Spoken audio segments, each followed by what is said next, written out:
রাক্ষসী মেঘনা নদীর ভাঙন ঠেকাও, মেহেন্দিগঞ্জ বাঁচাও এই প্রতিপাদ্যকে সামনে রেখে জরুরি প্রয়োজনীয় ব্যবস্থা গ্রহণের দাবিতে মেহেন্দিগঞ্জের ৩ নং চর একক্রিয়া ইউনিয়নের উত্তর দাঁতপুর এলাকাবাসীর উদ্যোগে মানববন্ধন অনুষ্ঠিত হয়েছে। এলাকার দাঁতপুর, আলীগঞ্জ লঞ্চঘাট, ফেরিঘাট এখন হুমকির মুখে।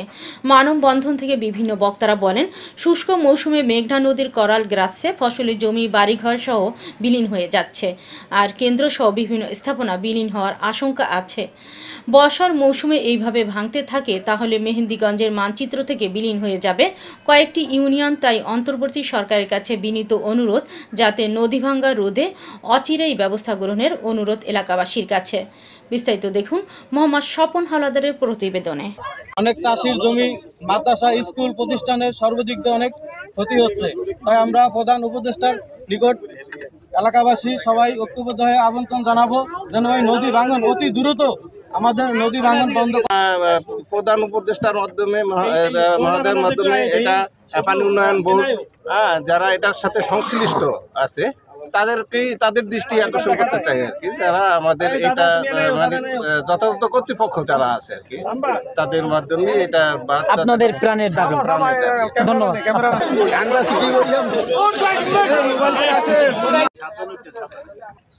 আমি মোহাম্মদ হুমায়ুন কবির।